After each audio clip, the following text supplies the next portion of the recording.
I gotta say, this is probably my least favorite trick on a balance board, mostly because my flexibility isn't where it needs to be and I feel very cramped. You'll see why that's an issue when we go over these tips. A hand plant is when you go down to squat on the board and replace one foot with one hand. You can kick the free foot out wherever you want, but the more stylish thing to do is kick it out into the front. Here are 3 tips to make an easier balance board hand plant. Like I've said in previous videos, the board is a seesaw.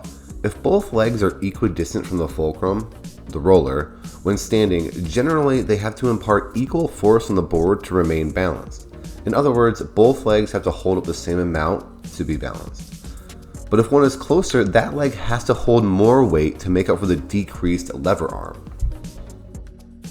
Unless you've been skipping leg day for the past decade, your legs are stronger than your arms. Give your arms a break by moving the fulcrum roller towards your foot side rather than your hand side. This way, your leg has to take more weight to make up for the shorter lever arm.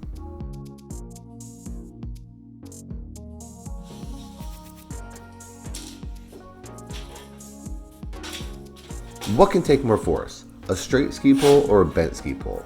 Obviously the straight ski pole. Bent structures have limiting points at their kinks, which limits the stress it's able to take without failing. Use this to your advantage by keeping your arm straight when performing a hand plant. Because your arm is not as strong as your legs and you're replacing your leg with your arm, you should employ as many tricks as possible to use the least amount of energy and make this trick easy.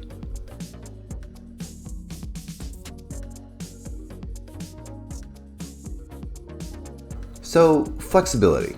Why does it matter? This gets into squat mechanics a little bit, so bear with me. Look, as I go down a squat, I have to go down as low as possible so my palm can touch the board and actually support me. If my ankles or hamstrings are too tight, my shins won't go forward enough to make way for my hips to come down and instead make me fall backwards. Therefore, I have to bend over from my hips to make my palm touch, but if I do that, it's hard for me to lift my foot off the board because my torso is blocking my thigh and my hip flexor is really shortened in this position. All of this makes the trick really hard. Some people remedy this by lifting their heel off the board. Not only does this make it harder to balance, but you tend to want to shift your weight to the more stable foot. In reality, you want to unweight that foot so you can eventually lift it off the board.